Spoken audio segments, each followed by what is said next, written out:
All right, Shabbat Tov, everyone. So it is once again a great pleasure to be able to share the Shabbat HaGadol Drasha with everyone online. We're living in a world today where people find themselves in different places, and where in the past we were able to we did our Shabbat HaGadol Drasha, or Shabbat Shuvah Drasha, and those that were able to come to shul heard it, and those that did not. And now with this new mentality that we have of trying to connect virtually as well, we have the opportunity to, despite the fact that there were about 80 people at the Shabbat HaGadol Drasha this afternoon, now we have the opportunity to share once again on the virtual platform, and then have it recorded to be able to spread out to as many people as possible. So it's really, it's quite an amazing thing that this is what we've used our technology to be able to accomplish. Before we begin the Shabbat HaGadol Drasha, I want to make special mention of the fact that the Torah we're going to learn today, I owe a credit to whenever I write drashas or shiurim, there's a few people I speak to as I'm working them out to get some guidance or talk things through. One of them is my brother. I speak to, of course, Brooke. But this particular drasha, really, I worked out a lot with those who attend the Working Man's Kolo. So if you know anyone that is interested in joining the Working Man's Kolo, we meet twice a week in the afternoon at around 1 o'clock on Mondays and Wednesdays. And it happens to be that this topic we spent a lot of time discussing, and they were the ones that encouraged me that I should give over this as the Shabbat HaGadol Drasha. So a lot of credit is due to them. I'm going to share my screen to the handout for the Shabbat HaGadol Drasha, so that this is not a lecture, because who am I to lecture you? But rather it's something that we can learn together. We can learn together. So we begin with the Rambam, the Holy Rambam. The Rambam lived from 1138 to 1204, arguably the greatest of all of our Rishonim. And the Rambam writes the following. Now, this is a halacha not necessarily related to Pesach, but he writes in the laws of brachot, the laws of blessings, a very interesting halacha. The Rambam writes the following, that if, let's say, a person encounters the place where a miracle happened to them or to the Jewish people, what should they do? Someone goes to the place where a miracle happened for the Jewish people. For example, the place where God had split the sea for the Jewish people, or when he split the banks of the Yarden, when the Jewish people were going into the land of Israel with Yehoshua, you go in Yam Suf by the Yarden. Omer, you're supposed to say, Baruch atah Hashem Elokeinu melech haolam. You're supposed to make a blessing, recognizing, bless you, the Lord, the Master of the universe, she'asa nisam la'avotenu b'makom hazeh, that you have performed miracles for our ancestors in this place. And this is an obligation that is upon every member of Klal Yisrael. If one were to encounter the place where God split the sea, so then one would have to make that blessing when they come to that place. V'chein, and so too, kol makom shenasu bo nisam l'rabim. Really, any place that God performed on behalf of the entire Jewish people, so then you should make this blessing of she'asa bo nisam b'makom hazeh, that God performed miracles for the Jewish people in this particular place. Aval, however, the Rambam says that he makes a distinction now. He makes a differentiation between when one is recognizing the miracle that is performed for the entire Jewish people versus a miracle that is performed for the individual. Aval makom she nasabo nes leyached. However, a place that a miracle happens to the individual, so then oto hayachid, that individual person, ubno, and their child, uben bno, and their grandchild, mevarech, they make this blessing of Baruch atah Hashem Elokeinu melech haolam she'asa li nes b'makom hazeh, that you've made for me a miracle in this place, o she'asa nes la'avotai b'makom hazeh, or you made a miracle for my ancestors in this place. And the basic distinction that I'm is that the bottom line is that when you come to a place where miracles happen, you're supposed to make a blessing, but it depends. if it's the place where a miracle happened for the entire Jewish people. So then every member of Klal Yisrael would make the blessing when they come to that place. But when the place that this miracle happened, was a miracle that happened to only one person or just a few people, so then only those that directly benefited from the miracle are able to make the blessing. The person, their child, their grandchild, there seems to be a statute of limitations on it. By the way, this blessing is one that there are those that do make this blessing. I know of people that when they come to the place where a miracle happens to them, they make that this blessing. An interesting question came up when looking into this, is that when someone goes to visit a survivor, let's say, we'll go to visit the concentration camp that they were in and they survived. That's of course a miracle. It's a miracle happened to them in that place. So should they make this blessing when they get there? And what about me? Let's say if I were to ever go visit Auschwitz, my grandfather was in Auschwitz for 2.5 years. Clearly a miracle that he survived that. And so perhaps I should, because it's within this statute of limitations, maybe I should make the blessing because I am the third generation benefiting directly from that miracle. By the way, there's a shul in Monsey. If you recall, a few years ago over Hanukkah, Rabbi Rothenberg's shul in Monsey, there was that horrific stabbing that took place with this horrible individual came in wielding a machete in the middle of a Hanukkah party. And Baruch Hashem, nobody was killed, but there were 150 people at the Hanukkah party. So they put up next to the Aron Kodesh of the shul this blessing of, thank you, Hashem, that a miracle was performed for me in this place. And the blessing we make by Hanukkah and Purim, thanking God upon the anniversary of a miracle that took place for the Jewish people by Hanukkah, Hashem allowed us to defeat the Yevonim, to defeat the Greeks, the most powerful army in the world, by the hands of just these small Maccabees. Of course, is a tremendous miracle. And of course, by Purim, we just celebrated the fact that Hashem had created this miracle for the Jewish people to be saved from the hands of Haman HaRasha. So when we come to the anniversary, reflecting the same idea, not only the place, but also the anniversary of miracles that happened for the Jewish people, we also make the blessing of Baruch Atah Hashem Elokeinu melech haolam, she'asa nisim la'avotenu, bless you, O Lord, the King of the universe, she'asa nisim la'avotenu, that you've performed miracles for our ancestors, bayamim mahem bazman hazeh, during these days in this season. So again, these two ideas reflecting the idea that when God performs a miracle on behalf of the entire Jewish people, we are supposed to stop and give blessing.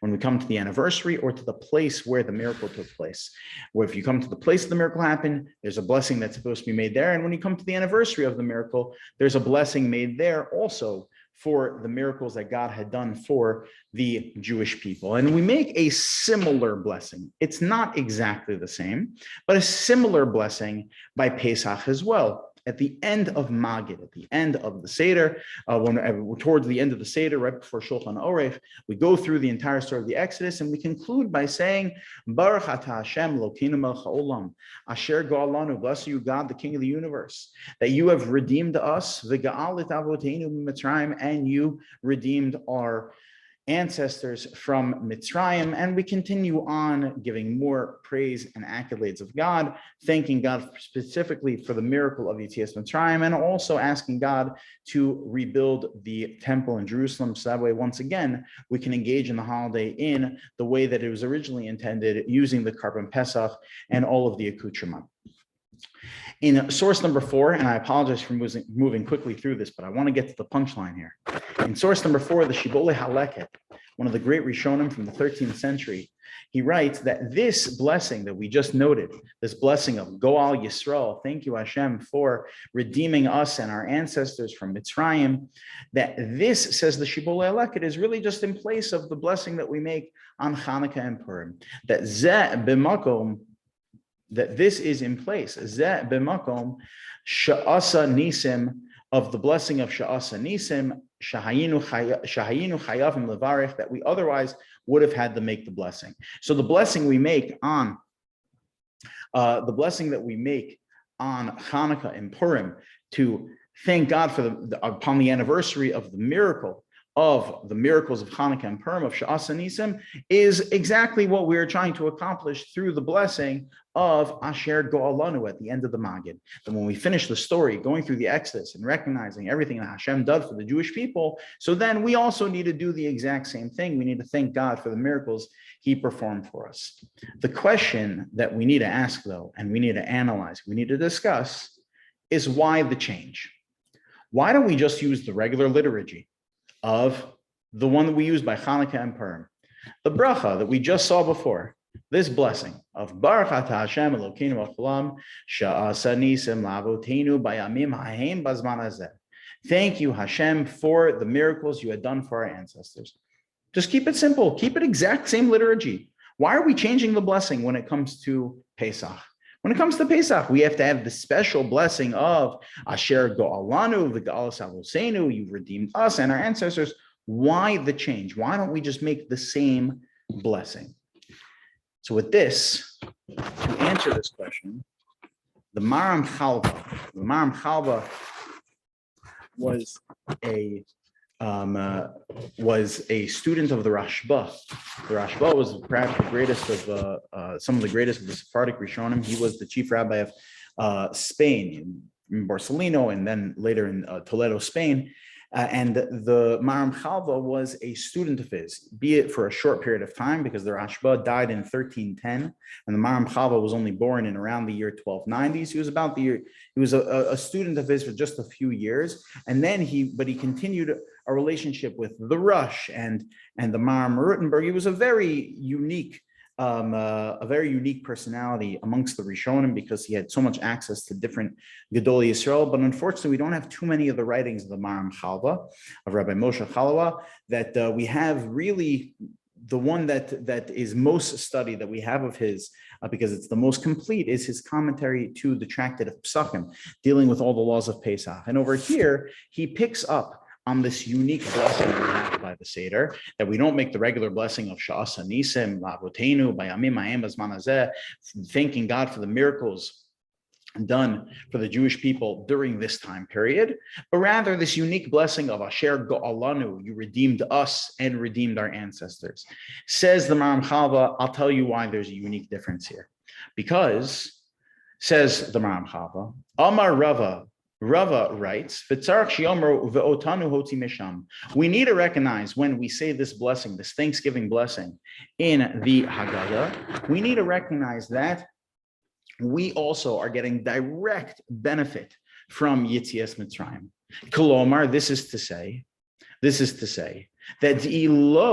that if we were not getting direct benefit from Yetzias Mitzrayim, ein adam mevarech al neshanase lavotav, that we would not be able to make the blessing, of gratitude over the miracle of the Exodus, if not for the fact that we were still getting direct benefit. Why not? Do you recall earlier we noted from the Rambam that there's a statute of limitations on being able to make a blessing over a miracle, that when it comes to when an individual has a miracle happen to them, so they're supposed to make a blessing when you come to the place that that miracle happened, or in this case, the anniversary of that miracle, and you're supposed to make the blessing, thanking God for the miracle that happened to you. And there was a statute of limitations placed, that it's not only you make the blessing, your children and your grandchildren make the blessing. But beyond that, they don't. So your great-grandchildren would not make the blessing. Your great-great-grandchildren onwards would not make the blessing. Only you, your children, and your grandchildren would make the blessing. Says the Maram Chalva that when it comes to Pesach, it's the same way. We need to highlight the fact that we are still directly benefiting from Yetzias Mitzrayim, because if we were not, we wouldn't be able to make this blessing. But I don't understand. Why would the statute of limitations apply to Pesach? It doesn't apply to Hanukkah and Purim. Hanukkah and Purim, we still make the blessing of Sha'as Nisim. Why would the statute of limitations apply to Pesach, but not Hanukkah and Purim? Hanukkah and Purim, there's good reason the statute of limitations doesn't apply. Because the Gemara tells us that this blessing of thanking God for the miracles, the statute of limitations only applies when it's an individual miracle. If it's a miracle that happened to you, but if it's a miracle that happened to all of Klal Yisrael, the entire Jewish people as a whole, so then for all generations we make the blessing. Says the Gemara in source number 6, Anisa derabit, that when it comes to the communal miracles that God does for the masses, for all of Klal Yisrael, then kule alma chayve levruche. So then everyone for all generations has the obligation to make the blessing. However, Anisa de Yachid, however, when it comes to a personal miracle, so then only he, his children and grandchildren make the blessing, but not beyond. Wasn't Yetzias Mitzrayim, just like Hanukkah and Purim, a communal miracle?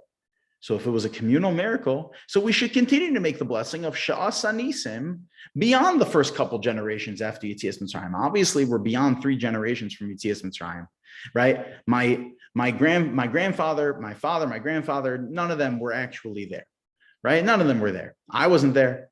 So then, okay, if it was an individualized miracle, if the miracle only happened for one person, so okay, the statute of limitations would kick in. But here, Yetzias Mitzrayim was all of Klal Yisrael, wasn't it?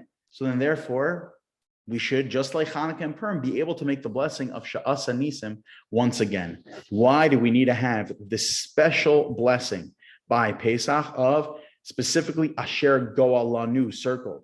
That you redeemed us, that we need to be getting direct benefit, because if we were not, we wouldn't be able to make the blessing. Why? That only applies to individual blessings, not to individual miracles, not to communal miracles.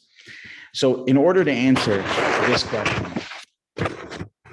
we have to see a Mechilta from Rabbi Shimon Bar Yochai. Rabbi Shimon Bar Yochai in the Mechilta, he writes something that when I first came across this, I figuratively, but basically literally, fell out of my chair. More accurately, I jumped out of my chair. And I right away called my brother, because I had to share it with somebody. This is one of the most inspirational, motivational, and insightful pieces of Torah I've ever come across.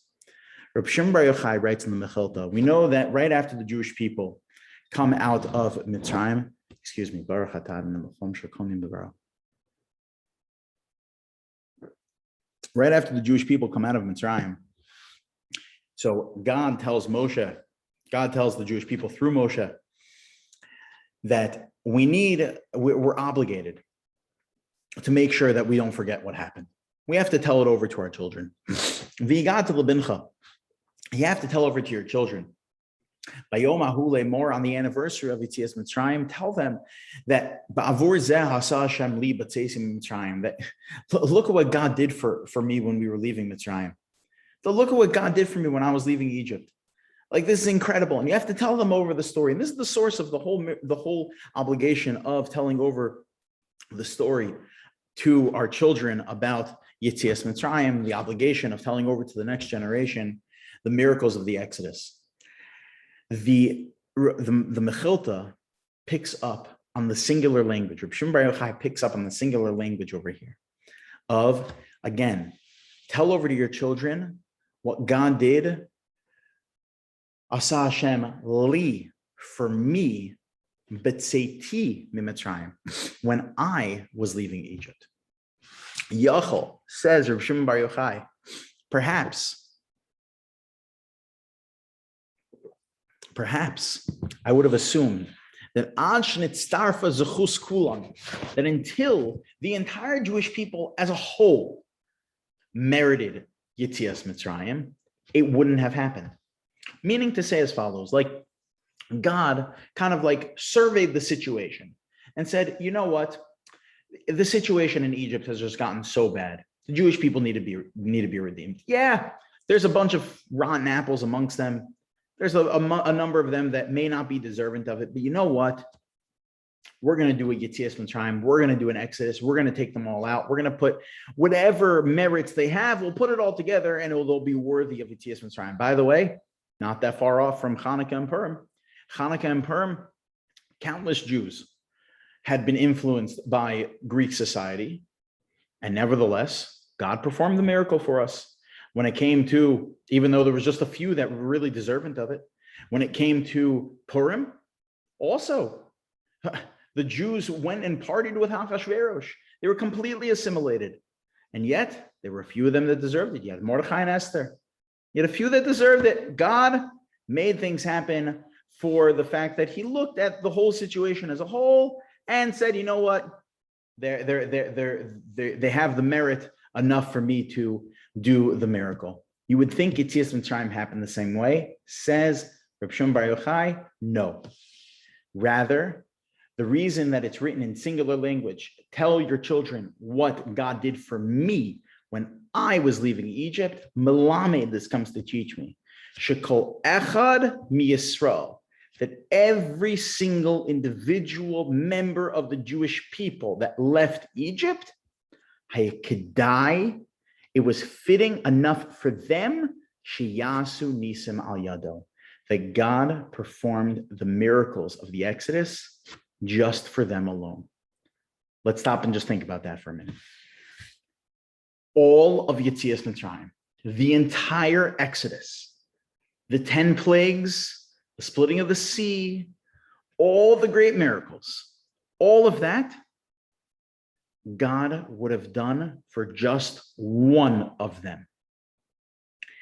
God looked at it and said, there are 3 million people amongst the Jewish nation that are deserving of Yetzias Mitzrayim. Therefore, I'm going to do Yetzias Mitzrayim for them as the individual. God performed 3 million individual miracles by Yetzias Mitzrayim. It was not a miracle for the entire Jewish nation. It was a miracle for those who deserved it, for the individual members of the Jewish people that deserved it. This is something that's incredible. It's something that's absolutely unbelievable.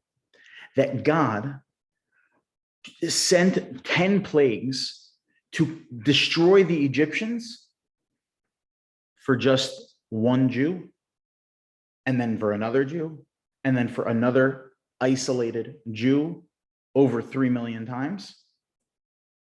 And he split the sea, and all of the miracles surrounding Yetzias Mitzrayim, all for the sake of one individual Jew times 3 million, not for the sake of the entire mass as a whole. Perhaps this is what the Russia got wrong. Maybe this is what the Russia missed. We know that at the Pesach Seder, we discussed the conversation that takes place with the 4 sons, the wise, the wicked, those that do not know how to ask, and the simple ones. That everyone approaches the Haggadah, everyone approaches this whole story a little differently. We deem one of them a Russia, a wicked one. Why do we deem him a wicked one? What does he ask that's so terrible? He asks, Ma ha'avoda hazos lachem? What is all of this work that you are doing? Says the response back, V'omer lo, we say to him, that ba'avor zeh Hashem li b'tzeisim mitzrayim, that God took me out of Egypt, li v'lo lo, but if you were there, you wouldn't have been taken out. Ilo hayasham lo hayanegal, you would not have been redeemed. You would have missed out. Says the Sforno, because this is what the Russia missed out on. You know what the Russia is saying to them? The Sforno embellishes on the conversation here. He says, the Russia is asking his parents, he's saying, I don't understand. By every single holiday, there's a hallmark offering that's brought in the temple. A hallmark offering. When it comes to Sukkot, there's the Parei HaChag, the unique bull offering that was brought in Sukkot, this massive offering of altogether 70 different bulls that were brought together throughout the holiday of Sukkot. It was the hallmark offering of Sukkot. When it comes to Shavuos, also, there's a hallmark offering, the Shtei HaLechem, the bread offering that was brought in the temple. These are the hallmark offerings of the holidays. When it comes to Pesach, though, when it comes to Pesach, there is so much more work because it's not just one offering that's brought for the Jewish people. What is it? It's that every member of the Jewish people needs to bring their own offering to the temple. They need to bring a Karban Pesach. They need to bring the Paschal lamb. You know, there's so much prep that goes into Pesach, says the Russia. Number one, you have to clean the house. You have to kasher the kitchen. And then on top of that, if we were living, and hopefully we will be this year, living in a messianic era where we have a Beis Hamikdash as well, and the Rasha is talking about at a time where the Beis Hamikdash was still standing, or the Mishkan was standing. And on top of us needing to get our homes ready, we also need to all go out of our way to go to Jerusalem and bring this Karban Pesach. We need to bring this Paschal Lamb. Why are we going through so much work? Why is it not? Why are you going through so much work? Better that it's like the other holidays, where there's one offering brought for the entire Jewish nation, just like Sukkot and Shavuos. Why is Pesach? Every single household needs to bring their own Karban. Why are we making ourselves crazy? Says the Sfardo, embellishing on the words of the Rasha. She'ena biyom mikra kodesh kishar karbanos, that this holiday does not have the same kind of offerings like the other holidays. Rather, it should be enough. We should just bring one offering, l'kol Yisrael, for the entire Jewish people, kamo b'shar karbanos sibor, like the rest of the offerings that are brought on behalf of the entire congregation. Why is the Pesach different? You know why, Rasha? Because you got it wrong. You thought that Pesach is going to be like the other holidays. When we recognize the miracles that God did, he did them for the entire Jewish people. And yeah, whether or not you were deserving, you were able to tag on, you were able to grab onto the coattails of the Jewish people. When it came to Pesach, though, it's not how it worked. When it came to Pesach, every single member who was saved deserved it. God performed 3 million individual miracles. Every single member who was saved of the Jewish people is because they themselves deserved it. And that's why we answer him. We say, if that's what you think Pesach is, if you think Pesach is just grabbing onto the coattails of the Jewish people, that God's going to save all of us. So you know what? I don't need to shape up. I'm going to just be a part of them. So then, if that's the case, so then you missed out on the whole thing. Amrlo, that's why we say to him that if you were there, ilu hayasham lo hayanigal, you wouldn't have been saved. Because Pesach did not work that way. It wasn't like the Jewish people were able to grab onto the meritorious ones' coattails. It's not how it worked. Every single one who was saved was deserving of it. God made 3 million miracles for the 3 million Jews that were saved. That's the bottom line. And then comes along Rabbi Sorotzkin Shlita, one of the Rosh Yeshiva in Lakewood. He actually gives Lakewood Yeshiva is the largest yeshiva in the entire world.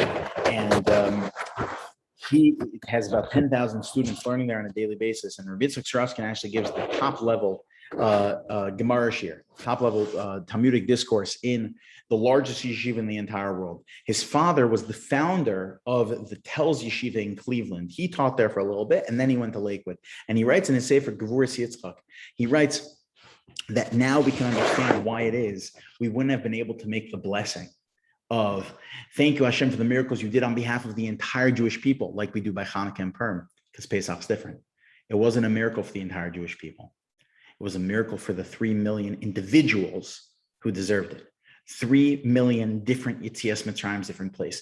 3 different splittings of the sea. 3 different Eser Makos. 3 different 3 million different sets of plagues. This is exactly what he writes. He says, Im Kain, Hari Asi Shapir Divrei Maram Chava. Now we can understand perfectly why the Maram Chava said we wouldn't have been able to make the blessing. Because yes, it is past the statute of limitations. Because there were 3 million individual miracles. Therefore, only them, their children, and their grandchildren would be able to make the blessing, thanking God for the miracle.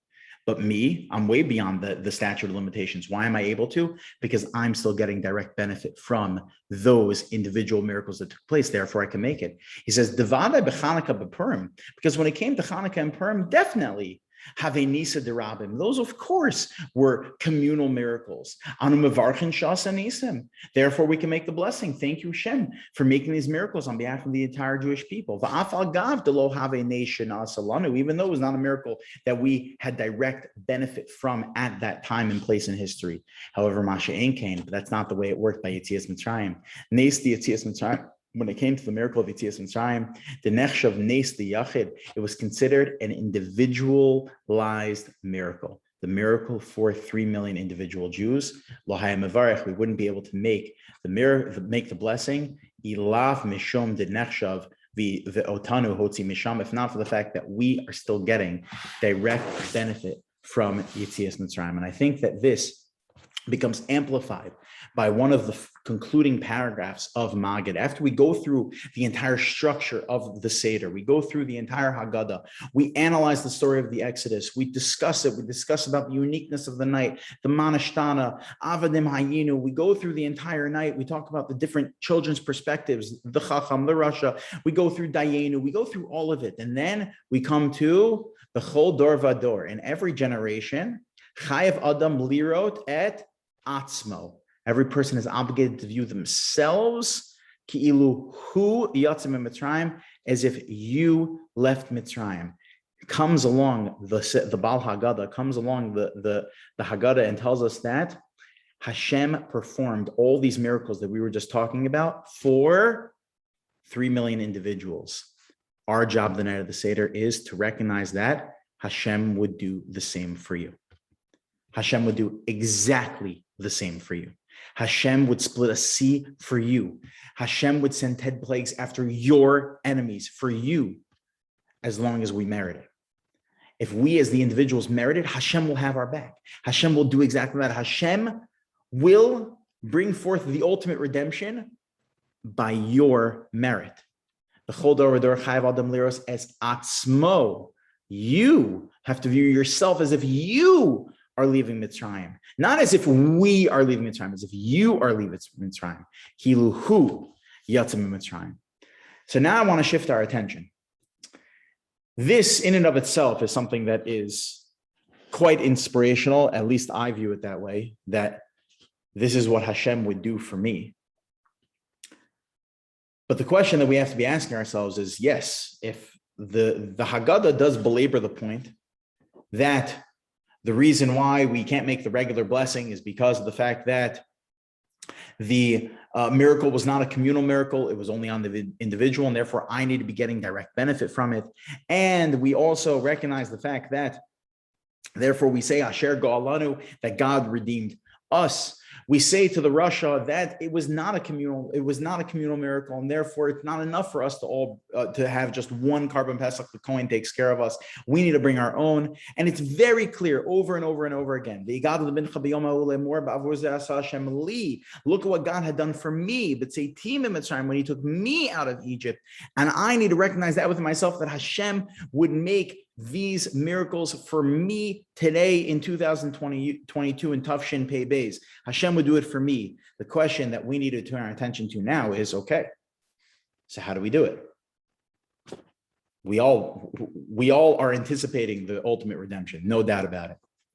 And if it is true that what the Haggadah is telling me, that Hashem will do this for me, that I have the power to actually make this happen, so then how do we actually do it? How do we finalize the Geula? That how many more incidences do we need, like Beersheba, Hadera, Bnei Brak, Tel Aviv, just the news this Motzei Shabbos that this Russia, Yamach Shema V'Zichro, who had killed those 3 individuals in Tel Aviv, was planning a second attack to take place on Seder night. How much more of this do we need? Since 1948, in addition to the more than a dozen this past week, thousands? How much more of it do we need? So that I want their ultimate redemption. And if it's true that it's in my hands, okay, so then how do we do it? So there's 3 critical ideas, 3 critical things that we need to know and we need to meditate on. 3 important ideas that I think that if we go through the Seder with these 3 things in mind, we can come out of it that if not this year, then next year, definitely L'Shana Haba B'Yerushalayim. We'll be celebrating in Yerushalayim with the Karban Pesach, with the ultimate redemption. Number 1, the 3 critical things we need to know. Number 1 is that we have to believe that we can. It's a very nice idea that we're sharing now, right? Rabbi Shimon Bar Yochai is saying Hashem performed these 3 million individual miracles for every member of Klal Yisrael. Those that came out is because they themselves deserved it. And Chayev called them Liros Atzmo. The night of the Seder, we have to view ourselves that we also are deserving of it. We have to believe that we are. We have to believe that our actions do make a difference. That our davening makes a difference, that our learning makes a difference, that our ben adam l'chavero, the way we treat other people, makes a difference. that what we do is actually bringing Mashiach closer.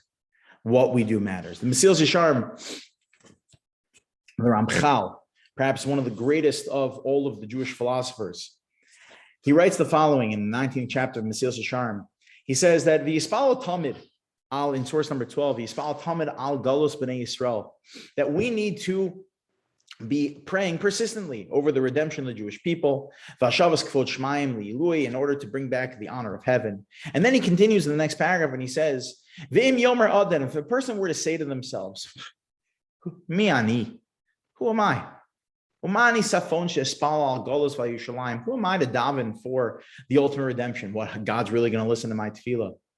That when I say asking Hashem to rebuild Yerushalayim, God willing, He should do so very soon. That what my tefillah really matters. That through my tefillah, that the ingathering is going to take place. Says Mesilas Yesharim, Shuvasa B'tzida. We have to say to such a person, yes, it does make a difference. Like the Gemara tells us in Masechta Sanhedrin on Lamed Zayin Amud Aleph, the Gemara tells us in Masechta Sanhedrin that lefikach, that it's discussing why is it that God created at the end of creation, He created one person. Why do you only create one person? If God's going to create man, make a minion. Why does He start with just one? Why does He start with just one? What's the lesson to be learned from that? Says the Gemara, Lefikach Nivra Adam Yechidi, God made person as one to start, Kadei Shechol Echad Yomer, in order that everybody throughout human history says to themselves, Bishvili Nivra Olam, the world is created for my sake. Say it a little differently, the world rests on my shoulders. That yes, what I do, me personally, makes a difference. I can bring forth the ultimate redemption. It is 100% in my hands. And by the way, Rabbi Tzadok of Lublin, one of the great Hasidic masters of the 19th century, Rabbi Tzadok of Lublin writes that this is actually part and parcel of the mitzvah of emunah. Belief in God is also belief in oneself. He says it's very simple. Just go through the arithmetic of it. We believe in God, check. We believe that God is the author of the everlasting Torah, yes.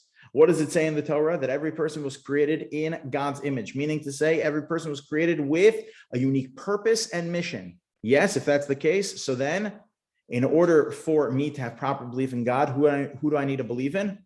Myself. If I don't believe I make a difference, then I don't really believe in God. I need to believe that I actually really do make a difference. Otherwise, what am I doing here? It's part of emunah. We have to believe that we can make a difference. That's step number one. Number two is we have to ask ourselves, why is it that Yetzias Mitzrayim even happened? Those that did merit the Exodus. And we know that not everybody made it through. Not everybody made it through. Many, many did not.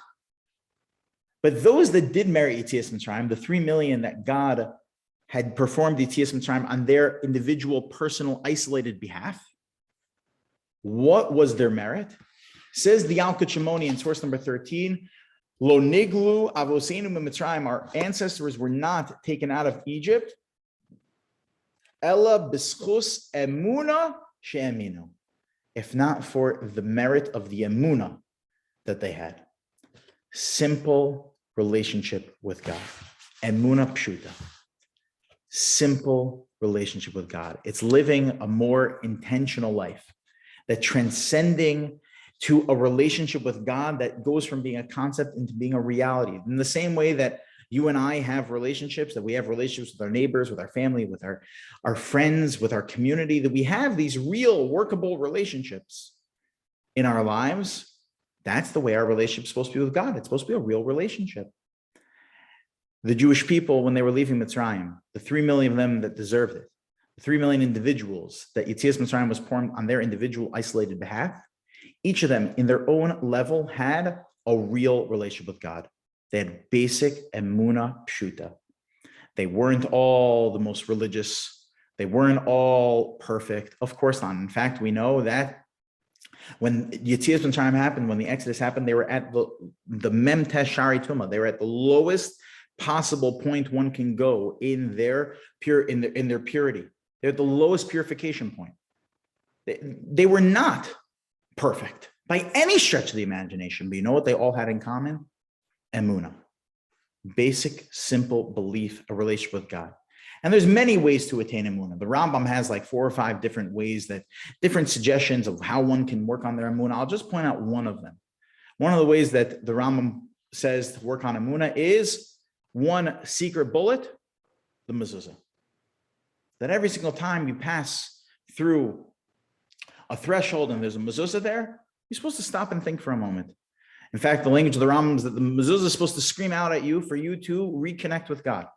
That as you pass the mezuzah, you're supposed to stop and have a meaningful moment, just for half a second, not even, to remind yourself of your relationship with Hashem. Every time I pass mezuzah, and I was zocheh to witness this firsthand. My grandmother, who I speak about often, as everyone knows, I speak about often, my grandmother, Allah Shalom, that she lived a life of simple emunah. And the mezuzah is in our family, in the way that we think about my grandmother, you can't think about my savta without thinking about the mezuzah. Her morning routine, I'll just give you one example. Her morning routine was she'd wake up, say moda'ani, go and wash her hands, do netilas yadayim, and then before anything, she'd walk over to her front door. She'd open her front door, put her hand on the mezuzah, think for a moment, look up to Shamayim, look up to Hashem, and kiss the mezuzah and start her day. It's just simple relationship building with God. The Jewish people who were redeemed from Mitzrayim at that time had emunah pshuta. Step 2 for us is having basic emunah. Step number 3. Not only do you have to have this sense of I believe in myself, really believe in myself that what I do makes a difference. In my davening makes a difference, my learning makes a difference, the way I treat other people makes a difference. What I do makes a difference and is going to end up bringing Mashiach. And I have simple faith, simple relationship with God, but I need to believe in others' capacity to do the same. I have to believe in others. The Machzah Shekel, who is a super commentary on the Shulchan Aruch, Shmuel ben Nassan HaLevi Lo, who was an 18th century rabbinic scholar who was a commentary on the Shulchan Aruch. He was a commentary on the Magen Avram, and the Magen Avram writes in the beginning of the laws of brachos that before a person begins praying, they need to accept upon themselves the mitzvah of V'ahavta L'recha Kamocha. So before I begin prayer, which is between me and God, I need to accept upon myself the mitzvah of ben adam lechavero, of loving my fellow Jew, of respecting my fellow Jew. What does one have anything to do with the other? I understand that both are important. I understand that I need to pray, but I also need to love my fellow Jew, and I'll even put it in the opposite order. I need to love my fellow Jew, and I also need to pray. But why is it that it's a prerequisite for prayer that I need to love my fellow Jew? Writes the Machzah Shekel. Kishekol echad mi'ishay Yisrael, that when every single member of the Jewish people is mekabel alav, accept upon themselves, and they commit themselves, l'kayim mitzvahs aseh, to fulfill the positive commandment of v'ahavta l'recha kamocha, of loving and respecting your fellow Jew. So then, al yidei ha'avasan zelazeh, through our love for one another, yisachdu gufeyen lemata, we become united, not uniformed, because we all are unique and different, but rather we become united here. So then the Gorim Ha'achdus, so then all of our prayers become unified lamala, nishmosein lamala, meaning to say that guy, that the way he davens, no. Every single member of Klal Yisrael matters. Every single one. They don't know, they do not, nor should they all look the same. They shouldn't all be Sephardic or Ashkenazi, Hasidish, Yeshivish, modern, whatever. They shouldn't all wear black hats or kippas rugaz. they should all be their unique member that they are of Klal Yisrael. And if I recognize that, accept that, and respect that, so then Hashem is going to take our tefillos seriously. And Rabbi Shalom Meir Lau, when I was once, I've told the story many times, so I won't share it again, but the opportunity that I had to speak with him once, and he had said to me that ultimately this is also just an offshoot of Emunah, that if you truly believe in God, you truly believe that every single person was created for a purpose, so then you recognize the value of every single person. And then obviously you're going to end up loving them, because otherwise you're saying that God made a mistake. It's not only recognizing that I make a difference, and it's not only recognizing that I need to have the simple relationship with God, but it's recognizing that every single member of Klal Yisrael matters, and that they are supposed to have unique relationships with God. That these three ideas, that if we took these three ideas, these three steps of, number one, knowing that I really can make a difference. My davening will bring the ultimate redemption. I can bring forth the ultimate redemption through my prayer. I can do so through my proper emunah. I can do so through the way that I interact with others, the respect that I give for others, the love, the care, the understanding that I have for others. And knowing that they're all going to be different. If I do so, so then yes, ultimately the redemption will come, and will come sooner than we think. A great example of this was a story that I heard from Rav Uri Zohar Shlita, who heard this directly from Rebbetzin Elyashiv. So I'm telling you a story that I heard from Uri Zohar. It was in a video from Uri Zohar, who heard it directly from Rav Elyashiv. Listen to the story. So there's no broken telephone here. There was a woman who came to see Rebbetzin Elyashiv. Rebbetzin Elyashiv was the daughter of Rabbi Aryeh Levine. Rabbi Aryeh Levine happens to be, it was his yahrzeit today. He was known as the Tzaddik of Yerushalayim. His daughter, Rebbetzin Elyashiv, his daughter married Rav Elyashiv. And Rav Elyashiv was one of the great tzaddikim. He passed away in July of 2012. A very sad day for me when he passed away, because I gained a lot of inspiration in my life from Rav Elyashiv. I probably went to go daven with him more than 25 times in his caravan shul in Meir Sharim, received blessing from him, watch him pray. He's really a very, very unique person. He was known as the greatest Torah scholar of the generation. His son-in-law just passed away, Rav Chaim Kanievsky. He is really the greatest Torah scholar. His mastery of rabbinic literature was unparalleled, unsurpassed. So there was a woman who came to visit with Rebbetzin Elyashiv, his wife, and was coming to get advice from her. The advice that she was looking for was related to her children. She, Baruch Hashem, had 9 children. And unfortunately, one of her daughters was getting involved in the wrong crowd. And they were having a really bad influence on her. It was a dangerous crowd, and she was involved in not safe activity, and it was damaging not only to her spiritually, but potentially also physically. It was a very, very bad situation. And now this woman is at a crossroads because she doesn't know what to do. On the one hand, she loves her daughter, who, despite everything that she's doing, but on the other hand, she's having a bad negative effect on the rest of the children in the household. And so what does she do? It's like reminiscent of the dilemma that Avram Avinu had, that Avram Avinu was figuring out what to do with his son Yishmael. Because on the one hand, he loves his son Yishmael. On the other hand, he's having a terrible influence on Isaac, on Yitzchak.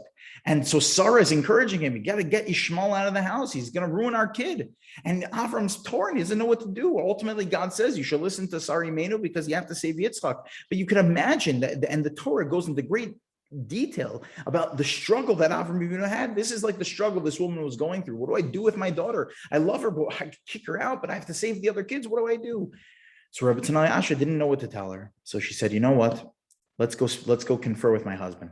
So they go to see Rav Elyashiv Zatzal, and the woman asks him the question, what do I do about my daughter, the other 8 children? I don't know what to do. Should I kick her out of the house? And Rav Elyashiv responded and said, do you have any family that lives in Israel? She said, yeah, I mean, I have a family that lives in Yerushalayim and other parts of Israel, cousins there, some siblings. I have a family that lives in Israel. He says, oh, okay, fine. So you're going to take the other 8 children and you're going to send them away to family, to live with family, and you're going to give all your attention to this daughter. Let's stop and just repeat that for a minute. You're going to send out all the other kids to go live with family, and you're going to give all of your attention to just this girl. The one who was like the Russia coming to the Haggadah Seder, to the Pesach Seder. The one who maybe wouldn't have come out from Egypt. But Rabbi Yashav is saying, no, she matters. She can ultimately bring the Geula. Her tefillos matter. Her education matters. Her life matters. You don't just send her away. There's always another solution. There's always another way to help. That's Avos Yisrael. That is how you bring the Mashiach. You know, those 3 million individual Jews who came out of Mitzrayim, they all deserved the Yetzias Mitzrayim themselves. Remember, as we mentioned before, for their simple emunah that they had. I can't imagine that all 3 million of them sent their kids all to the same school. I can't imagine that all 3 million of them all wore the same colored yarmulke, all covered their hair the same way. I can't imagine all 3 million of them. And I can't imagine also that the educational system in Mitzrayim was exactly the same as it is today. But I can't imagine that they were all doing things exactly the same. But you know what? All 3 million of them merited Yetzias Mitzrayim because they all had this one common thing. That it's all about just having a real relationship with God. And that's it. And ultimately, we're all part of the same nation. That's all it takes. And if we keep in mind these 3 things, we keep in mind, number 1, belief in ourselves that we can make a difference. Number 2, knowing that it's about having a simple relationship with God, not a complicated one, a simple, workable relationship with God, simple emunah, like we can get from a mezuzah. And number 3, an understanding and respect for each other, believing that despite our differences, every single member of Klal Yisrael matters, and every single member of Klal Yisrael on their own can bring Mashiach. So then we will ultimately be zocheh to that which it says in the Haggadah. And with this we'll conclude that whoever expounds upon even more, elaborates the story and embellishes the story of Yetzias Mitzrayim, so then it's praiseworthy. Says Rabbi Yerucham Levovitz, the Mashgiach, the Mir Yeshiva, who really normalized the study of Musar. Rabbi Yerucham Levovitz says, that anyone that talks about Yetzias Mitzrayim more and more and more and goes over the story, they are praiseworthy. Lashon meshubach ka'al mesaper. Not that the mitzvah becomes more elevated, rather you become more elevated. You become exalted through doing so. Shu atzmo na'aseh meshubach. He, she, the one at the Seder who recognizes this, who recognizes that I can make a difference, that recognizes that Hashem will save me with just simple emunah and simple faith in myself and others, then they becomes melashon mashpiach. They become exalted themselves. So God willing, I give everyone a bracha that as we say in the bracha of Asher Go'alanu, when we say in the bracha of Asher Go'alanu, recognizing that we are getting direct benefit from Yetzias Mitzrayim, because each of those individual Jews serves as a model for us. The 3 million that were taken out serves as a model for us. And we take these lessons to heart. So then we will, as we say in the bracha of Asher Go'alanu, Kein Hashem Elokeinu v'Elokei Avoseinu, that so to God, Yigianu l'moadim reglam acherim. God will bring the ultimate redemption. We will be able to once again be able to bring our Karban Pesach up to Yerushalayim. We'll be able to go with our families to Jerusalem with our Karban Pesach because what I did matter. My simple emunah, my basic workable relationship with God mattered, and I believed in every single Jew. I believed in them and I recognized their value. We do so then we can us individually can be the cause, can be the ultimate cause of the ultimate redemption, God willing, be able to bring our Karban Pesach and rejoice in Jerusalem together. Hopefully this Pesach, but if not this Pesach, then I can say without question, without doubt, I can guarantee if we take these lessons to heart, not my lessons, lessons from our holy Torah, from our holy sages, then we will be able to experience the ultimate redemption soon in our days.